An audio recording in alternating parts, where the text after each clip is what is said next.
ఖమ్మం వెళ్దాం. ఖమ్మంలో మా ప్రతినిధి ఉపేంద్ర మనకి సిద్ధంగా ఉన్నారు. ఖమ్మం జిల్లాపై పట్టు కోసం బీఆర్ఎస్ నేతలు ఎత్తుగడలు వేస్తున్నటువంటి పరిస్థితి కనిపిస్తుంది. అక్కడ పొంగులేటి తుమ్మల రాజీనామాతో ఖమ్మంలో బీఆర్ఎస్కు భారీ నష్టం చేకూరిందని చెప్పుకోవచ్చు. ఈ నేపథ్యంలో నష్ట నివారణ చర్యలకు వర్కింగ్ ప్రెసిడెంట్ కేటీఆర్ నడుం బిగించినటువంటి పరిస్థితి కనిపిస్తుంది. ఆ నేపథ్యంలోనే ఆయన పావులు కదుపుతున్నారు. రేపు ఉమ్మడి జిల్లాలో కేటీఆర్ పర్యటన నేపథ్యం కనిపిస్తుంది. కేటీఆర్ పర్యటన సక్సెస్ చేసేందుకు పార్టీ శ్రేణులందరూ కూడా సమాయత్తమవుతున్నారు. సో రాజీనామాల తర్వాత ఆయన పర్యటన ఉన్న నేపథ్యంలో ఎలాంటి పరిస్థితులు ఉంటాయి, సో ప్రజల్లో నమ్మకాన్ని కలిగించే దిశగా అక్కడ కార్యాచరణ ఉన్నట్టు కూడా తెలుస్తుంది. దీనిపై పూర్తి అప్డేట్స్ ఏంటి చెప్పండి ఉపేంద్ర. రాజశేఖర్, ఖమ్మం జిల్లాలో పట్టు సాధించేందుకు బీఆర్ఎస్ వ్యూహాత్మకంగా అడుగులేస్తా ఉంది. రేపు 30వ తారీఖు ఖమ్మం జిల్లా వ్యాప్తంగా ప్రధానంగా 4 నియోజకవర్గాలను కేంద్రీకరిస్తూ రాష్ట్ర ఐటీ శాఖ మంత్రి, వర్కింగ్ ప్రెసిడెంట్ గా ఉన్నటువంటి కేటీఆర్ ఖమ్మం జిల్లా పర్యటనకు రాబోతా ఉన్నారు. ఉదయం 9 గంటలకే ఖమ్మం వైరా నియోజకవర్గానికి చెందినటువంటి కొంజర్ల మన గుబ్బగుర్తి గ్రామంలో గోడ్రెక్స్ కంపెనీతో అనుసంధానంగా మారినటువంటి ఫామ్ ఆయిల్ కి సంబంధించినటువంటి ఒక ఫ్యాక్టరీని ప్రారంభించి ఆ తర్వాత ఖమ్మం నగరం, ఆ తర్వాత భద్రాచలం నుండి సత్తుపల్లి వరకు ఈ 4 నియోజకవర్గాలను కవర్ చేస్తూ రాష్ట్ర మంత్రి పువ్వాడ అజయ్ కుమార్ వ్యూహాత్మకంగా రాష్ట్ర మంత్రి పువ్వాడ అజయ్ కుమార్ తో పాటు ప్రధానంగా కేటీ రామారావు, దాంతో పాటు R&B మినిస్టర్ గా ఉన్నటువంటి ప్రశాంత్ రెడ్డి ఎవరైతే ఉన్నారో వీళ్ళందరూ కూడా వీటితో పాటు ఎంపీ ప్రజాప్రతినిధులు ఉంటారని చెప్పేసి ఈ రోజు రాష్ట్ర మంత్రి పువ్వాడ అజయ్ కుమార్ ప్రకటించారు.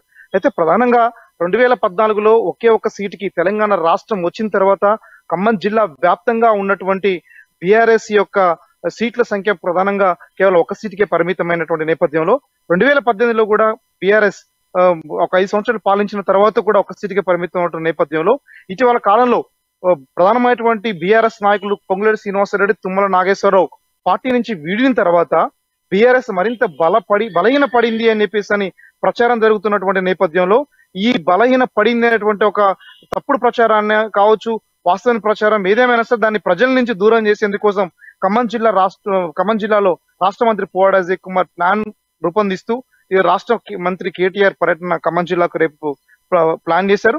ఇదే నేపథ్యంలో ఖమ్మం ప్రధానంగా గత ఎన్నికల్లో ఇచ్చినటువంటి హామీ కావచ్చు, గతంలో ఖమ్మం జిల్లాకు సంబంధించిన ప్రధానమైన డిమాండ్ గా ఉన్నటువంటి ఆర్సీసీ వాల్, అంటే ఖమ్మం నగరంలో ప్రకాష్ నగర్ నుంచి మొదలుకొని ఇటు రామన్నపేట వరకు కూడా మున్నేరు పరివాహక ప్రాంతం ఇటీవల కాలంలో భారీ వర్షాలతో దెబ్బతిన్నటువంటి ప్రాంతానికి నష్టం జరగకుండా ఆర్సీసీ వాల్ ని నిర్మించేందుకు కేటాయించిన బడ్జెట్ కోసం శంకుస్థాపన కావచ్చు.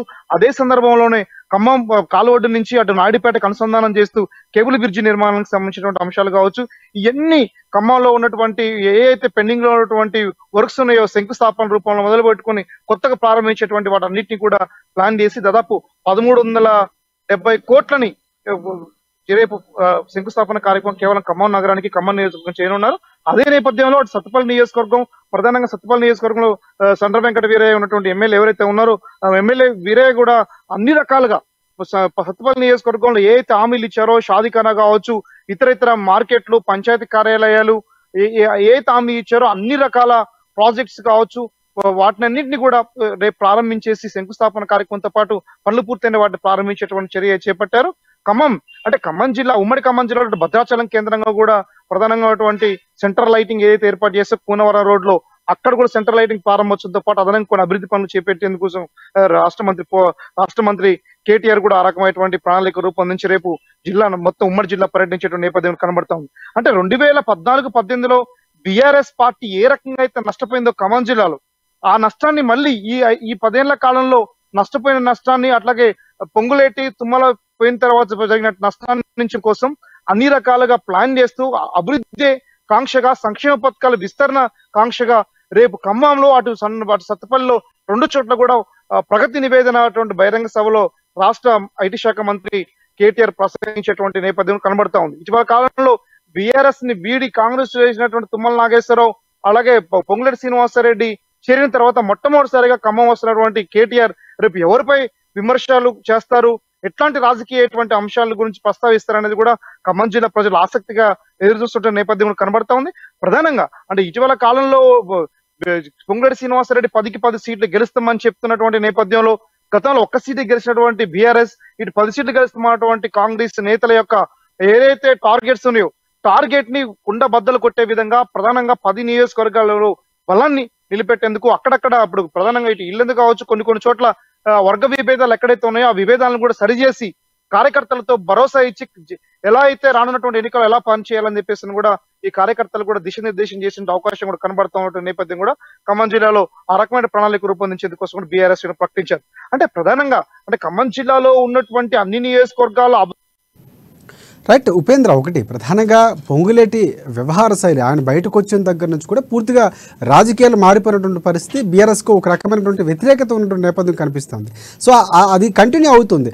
ఆయన కాంగ్రెస్ పార్టీలో చేరిన దగ్గర నుంచి కూడా పూర్తిగా పార్టీలో మార్పులు చేర్పులు ఉన్నటువంటి పరిస్థితి కనిపిస్తుంది. ఇక బీఆర్ఎస్కు గట్టి దెబ్బ తగిలిందన్నటువంటి వార్తలు అయితే ప్రచారంగా బాహాటంగానే ప్రజల్లో ఉన్నటువంటి పరిస్థితి కనిపిస్తుంది. సో రేపు వచ్చిన తర్వాత కేటీఆర్ విమర్శలు ప్రతి విమర్శలు ఇవన్నీ చేసిన తర్వాత మరికొంత ఆజ్యం పోసే అవకాశం, అంటే ఖమ్మం ఇప్పటికే రాజకీయ చైతన్యం మెండుగా ఉన్నటువంటి ప్రాంతంగా ఉన్న నేపథ్యంలో ఖచ్చితంగా సవాల్ చేశారు. అక్కడ పొంగులేటి శ్రీనివాసరెడ్డి 10కి 10 స్థానాలు అసెంబ్లీ గేటు కూడా తాకనివ్వరని చేసినటువంటి సవాల్ నేపథ్యంలో సో రేపు కేటీఆర్ చేసినటువంటి ప్రసంగం ఎలా ఉండబోతుంది అనేది ఒక రకంగా ఆసక్తి రేపించినటువంటి పరిస్థితి. తర్వాత కూడా మరింత రాజకీయాలు ముదిరిపోతాయి, ఖమ్మంలో మరింత హీట్ పెరిగే అవకాశం ఉందని మనం అనుకోవచ్చా?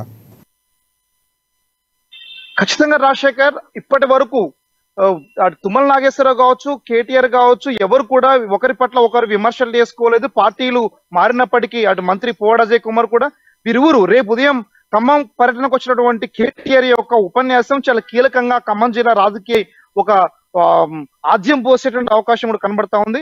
చైతన్యవంతమైనటువంటి ఖమ్మం జిల్లాకు సంబంధించిన దాంట్లో ప్రధానంగా ఇప్పుడు కాంగ్రెస్ ఎవరు ఊహించిన విధంగా ఖమ్మం జిల్లాలో బలపడినటువంటి నేపథ్యంలో కేటీఆర్ విమర్శలు ఎవరిని ప్రధానంగా టార్గెట్ అనేది కూడా ప్రధానంగా ఆసక్తి నెలకొన్నటువంటి నేపథ్యం కనబడతా ఉంది. అంటే రేపు కేటీఆర్ పర్యటన అయిపోయిన తర్వాత కూడా ఆయన కేటీఆర్ చేసేటువంటి విమర్శలు కావచ్చు, అభివృద్ధి పనుల మీద కానీ రేపు కంటిన్యూషన్ గా రేపు పొంగులేటి మాజీ మంత్రి తుమ్మల నాగేశ్వరరావు కూడా దీన్ని ప్రసంగించే అవకాశం కనబడతా ఉంది. ఓవరాల్ గా అంటే ఇప్పటికే అక్టోబర్ మొదటి వారంలో ఎన్నికలు నోటిఫికేషన్ వస్తుంది అని చెప్పేసి ఆసక్తి నెలకొన్నటువంటి నేపథ్యంలో రేపు అక్టోబర్ లో ఎట్టి పరిస్థితులు వద్దన్నటువంటి ఊహాగానాలు అందుతున్న నేపథ్యంలో ఖచ్చితంగా ఉమ్మడి ఖమ్మం జిల్లా నుంచి బలమైనటువంటి సీట్లు సాధించేందుకోసం కూడా బీఆర్ఎస్ పార్టీ వ్యూహాత్మక అడుగులు వేస్తుందని చెప్పేసి స్పష్టంగా చెప్పుకోవచ్చు. దానికి అనుకూలమైనటువంటి ప్రధానమైనటువంటి అడ్డంకులుగా మారినటువంటి పొంగులేటి చేరిక, తుమ్మల కాంగ్రెస్ బలం, ఈ అన్నిటిని కూడా ఎలా ఎదుర్కోవాలి ఏందనేది కూడా రేపు కేటీఆర్ ఖమ్మం జిల్లా కార్యకర్తలకి, ఉమ్మడి జిల్లా కార్యకర్తలకి దిశానిర్దేశం చేసేటువంటి అవకాశం కూడా కనబడుతున్న నేపథ్యంలో ఈ ఖమ్మం జిల్లా రాజకీయాల యొక్క పరిణామాలు రానున్నటువంటి రోజుల్లో మరింత ఆసక్తిని పెంపొందించేటువంటి అవకాశం కూడా కనబడతా ఉంది రాజశేఖర్.